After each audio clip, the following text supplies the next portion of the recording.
ನಮಸ್ಕಾರ. ಪ್ರಜಾರಾಜ್ಯ ಕನ್ನಡ ನ್ಯೂಸ್ಗೆ ಸ್ವಾಗತ. ನಾನು ರಾಮಗೌಡ ಪಾಟೀಲ್. ವಿಷಯ ದೊಡ್ಡಮನೆ ಕುಟುಂಬವನ್ನು ನಾವೆಲ್ಲ ನೋಡಿದ್ದೀವಿ. ದೊಡ್ಡಮನೆ ಕುಟುಂಬದ ಒಬ್ಬ ಮೊಮ್ಮಗನಾಗಿ ಇವತ್ತು ರಾಘವೇಂದ್ರ ರಾಜ್ಕುಮಾರ್ ಅವರ ಸುಪುತ್ರರಾಗಿರುವಂಥ ವಿನಯ್ ರಾಜ್ಕುಮಾರ್ ಅವರು ಬಹಳಷ್ಟು ವಿನಯದಿಂದಲೇ ಎಲ್ಲರೂ ಕೂಡ ಗೌರವಿಸುವಂಥ, ಪ್ರೀತಿಸುವಂಥ ಅಪರೂಪದ ಒಬ್ಬ ಸಾಧಕ, ಒಬ್ಬ ವ್ಯಕ್ತಿತ್ವವನ್ನು ನೋಡುತ್ತಕ್ಕಂಥ ಒಬ್ಬ ಧರ್ಮ ಭಕ್ತ ಅನ್ನುವಂಥದ್ದನ್ನು ನಾವೆಲ್ಲ ಅರ್ಥ ಮಾಡ್ಕೊಳ್ಬೇಕು. ವಿನಯ್ ರಾಜ್ಕುಮಾರ್ ಅವರ ಬಗ್ಗೆ ಒಂದೇ ಒಂದು ಸಣ್ಣದಾಗಿರ್ತಕ್ಕಂಥ ವಿಷಯವನ್ನು ಹೇಳ್ತೇನೆ. ವಿನಯ್ ರಾಜ್ಕುಮಾರ್ ಅವರು ಸುಮಾರು 3 ದಿನಗಳ ಹಿಂದೆಯೂ ಕೂಡ ಇಲ್ಲಿ ಬರುವಂಥ ಪ್ಲಾನ್ ಇರಲಿಲ್ಲ. ಆದರೆ ತಾಯಿಯ ಆಶೀರ್ವಾದ, ಪರಮ ಪೂಜ್ಯರ ಒಂದು ಕೃಪಾದೃಷ್ಟಿಯನ್ನು ಗೊತ್ತಿಲ್ಲ. ವಿನಯ್ ರಾಜ್ಕುಮಾರ್ ಅವರು ಕೂಡ ಇಲ್ಲ, ನಾನು ಉತ್ತರ ಕರ್ನಾಟಕ ಅಂತಂದ್ರೆ ನನಗೆ ಜೀವ, ನಮ್ಮ ಕುಟುಂಬಕ್ಕೆ ಜೀವನವನ್ನು ಕೊಟ್ಟಿರ್ತಕ್ಕಂಥ ಊರು ಯಾವುದಾದ್ರೂ ಇದ್ರೆ ಅದು ನಮ್ಮ ಉತ್ತರ ಕರ್ನಾಟಕ ಅನ್ನುವಂಥ ಭಾವನೆಗಳು ಇಟ್ಕೊಂಡು ನಾನು ಖಂಡಿತವಾಗಿಯೂ ಬಂದೇ ಬರ್ತೀನಿ ಅನ್ನುವಂಥ ಮನೋಭಾವನೆಯನ್ನು ವ್ಯಕ್ತಪಡಿಸಿರ್ತಕ್ಕಂಥ ಅಪರೂಪದ ವ್ಯಕ್ತಿತ್ವದ ವ್ಯಕ್ತಿ ಯಾರಾಗಿರುತ್ತೆ ಅದು ನಮ್ಮ ವಿನಯ್ ರಾಜ್ಕುಮಾರ್ ಅಂದ್ರೂ ಕೂಡ ತಪ್ಪಾಗಿರ್ತಾರೆ. ಜೋರಾದ ಚಪ್ಪಾಳೆ ಮುಖಾಂತರವಾಗಿ ಚಳ್ಳಮಲೆನಾಡು ಕೈಗೊಂಬಲಕ್ಕೆ ನಾವು ಸ್ವಾಗತಿಸ್ತಾ ಇರ್ತಕ್ಕಂಥದ್ದು.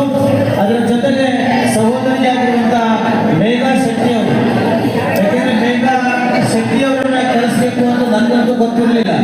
ಆದರೆ ನನ್ನ ಧರ್ಮಪತ್ನಿ ಆದಂಥವರು ಪ್ರೀತಿಯವರು ಯಾರು ಕಳಿಸ್ಬೇಕು ಅಂತಂದ್ರೆ ಅದೊಂದು ಏನಪ್ಪ ಇನ್ಸ್ಟಾಗ್ರಾಮ್ನಲ್ಲಿ ಇಬ್ಬರು ಕೂಡ ಡ್ಯಾನ್ಸ್ ಬಂದಿತ್ತು. ಆ ಡ್ಯಾನ್ಸ್ ಬಂದಾಗ ಕರ್ಸಿದ್ರೆ ಇವರೇ ಕರೆಸ್ಬೇಕು ಅಂತ ಕೇಳಿದಾಗ ಇವರಿಬ್ಬರನ್ನು ಕರೆಸ್ಬೇಕು ಅಂತಂದ್ರೆ ನಾವು ಯಾರು ಹಿಡಿಬೇಕು ಅಂತಂದಾಗ ಅಲ್ಲೊಂದು ಬ್ಯಾಕ್ ಸಪೋರ್ಟ್ ಇರ್ತಕ್ಕಂಥ ನಮ್ಮ ವಿಷ್ಣು ಅವರಿದ್ರು. ಆ ವಿಷ್ಣು ಅವರ ಸಹಾಯದಿಂದ ಇವತ್ತು ಈ ಇಬ್ಬರು ಕಲಾವಿದರಲ್ಲ, ರೈಲು ಮಂಗಲದ ಉತ್ತರ ಕರ್ನಾಟಕದ ಮನೆ ಮಕ್ಕಳು ಇವತ್ತು ನಮ್ಮ ಉತ್ತರ ಕರ್ನಾಟಕ ಬಂದಾರ ಅಂತಂದ್ರೆ ಇದಕ್ಕಿಂತ ಹೆಮ್ಮೆ ವಿಷಯ ಯಾವುದಿಲ್ಲ. ಇಲ್ಲಿ 2 ಕೈಗಳ ಮೇಲೆ ಕೆತ್ತಿ ಜೋರಾದ ಚಪ್ಪಾಳೆ ಮುಖಾಂತರವಾಗಿ ಕಲಾವಿದರಿಂದ ಗೌರವಿಸೋಣ, ಪ್ರೀತಿಸೋಣ. ಒಂದು ದಿನ ಹವ ಮಾಡಿ ಹೋಗೋರು ಬೇರೆ, ಆದರೆ ದೊಡ್ಡ ಮನೆ ಕುಟುಂಬ ಯಾವಾಗಲೂ ಕೂಡ ದೊಡ್ಡ ಮನೆತನವನ್ನೇ ವಿಚಾರ ಮಾಡ್ತಕ್ಕಂಥ ಒಂದು ಕುಟುಂಬ ಯಾವುದಾದ್ರೆ ಅದು ನಮ್ಮ ದೊಡ್ಡ ಮನೆ ಕುಟುಂಬದ ಎಲ್ಲ ಕುಣಿಗಳು ಅನ್ನುವಂಥದ್ರ ಬಗ್ಗೆ ನಾವೆಲ್ಲ ಅರ್ಥ ಮಾಡ್ಕೊಳ್ಬೇಕು.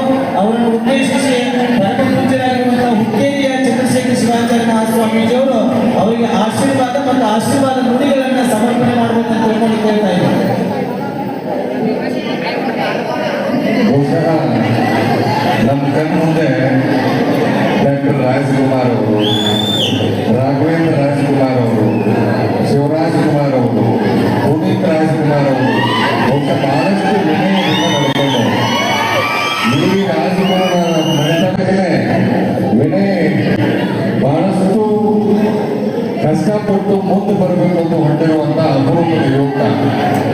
ನಾವು ಮತ್ತು ರಾಹುಲ್ ಜಾರಕಿಹೊಳಿ ಅವರು, ಸರ್ವೋತ್ತಮ ಜಾರಕಿಹೊಳಿ ಅವರಿಗೆ ಹೊರಡ ತಿಳ್ಕೊಂಡ್ಬಿಡ್ದಾನೆ ಅವರು ಬರ್ತಾರೆ ಅಂದ ತಕ್ಷಣ ನಾವೆಲ್ಲ ಬಂದಿವಿ. ಯಾಕೆ ಬಂದಿವಿ ಅಂತಂದ್ರೆ ಕರ್ನಾಟಕದ ಇತಿಹಾಸದೊಳಗೆ ಡಾಕ್ಟರ್ ರಾಜ್ಕುಮಾರ್ ಅವರ ಮನೆತನ ಅದು ಕರ್ನಾಟಕದ ಮನೆತನ ಅನ್ನೋದನ್ನ ಅಭಿಮಾನಪೂರ್ವಕವಾಗಿ ಹೇಳಬೇಕು. ಅವರನ್ನ ಗೌರವಿಸಬೇಕು ಅಂದ್ಕೊಂಡು ನಾವು ವೇದಿಕೆ ಮೇಲೆ ಬಂದಿದ್ದೇವೆ. ಅವ್ರಿಗೆ ಭಗವಂತ ಒಳ್ಳೇದು ಮಾಡಲಿ. ಬಹುಶಃ ಅವರ ಅಜ್ಜನ ಆಶೀರ್ವಾದ, ಅವರ ಅಪ್ಪ, ದೊಡ್ಡಪ್ಪ, ಚಿಕ್ಕಪ್ಪನ ಆಶೀರ್ವಾದ ಅವರು ಮುಂದೊಂದು ದಿನ ಇನ್ನೂ ಹೆಚ್ಚು ಬೆಳೆದು ಉತ್ತರ ಕರ್ನಾಟಕಕ್ಕೆ ಬಂದೇ ಬರ್ತಾರೆ ಅನ್ನೋದನ್ನ ಈ ಸಂದರ್ಭದಲ್ಲಿ ಹೇಳ್ತಾ ನಮ್ಮ ಮಹಾಂತೇಶ್ ಶಾಸ್ತ್ರಿಗಳು ಎಲ್ಲರನ್ನೂ ಕರೆಸಿ ಇವತ್ತು ಗೌರವಿಸುವಂತ ಕಾರ್ಯವನ್ನು ಮಾಡ್ತಾ ಇದ್ದಾರೆ. ನಮ್ಮ ಮೇಘಾ ಶೆಟ್ಟಿ ಅವರು ಕೂಡ ಬಂದಿದ್ದಾರೆ. ಹಾಗೆ ನಮ್ಮ ಬಾಳು ನಿಂತಾಳ್. ಬಹುಶಃ ನಮಗೆಲ್ಲ ಖುಷಿ ಆಗುವುದೇನಂದ್ರೆ ಈ ಹುಡುಗ ಬಹಳಷ್ಟು ವರ್ಷದಿಂದ ನೋಡ್ಕೊಂಡು ಬಂದಿದ್ದೀವಿ. ಇದೇ ವೇದಿಕೆ ಮೇಲೆ ಹೋದ ವರ್ಷ ಹತ್ತಿದ್ದ, ಇವತ್ತು ಬಿಗ್ ಬಾಸ್ ವೇದಿಕೆ ಹತ್ತಿ ಅಲ್ಲೂ ಕೂಡ ಜನಮನವನ್ನು ಕೊಡೋದು ಬಂದಿದ್ದಾರೆ. ಭಗವಂತ ಅವ್ರಿಗೂ ಒಳ್ಳೇದು ಮಾಡಲಿ.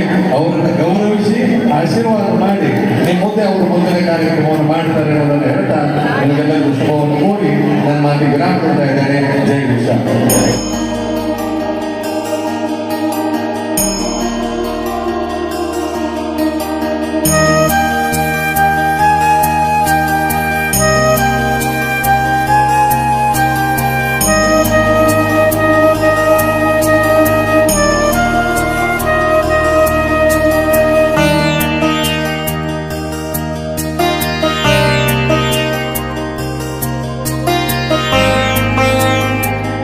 ನಾಯಕರಿಗೆ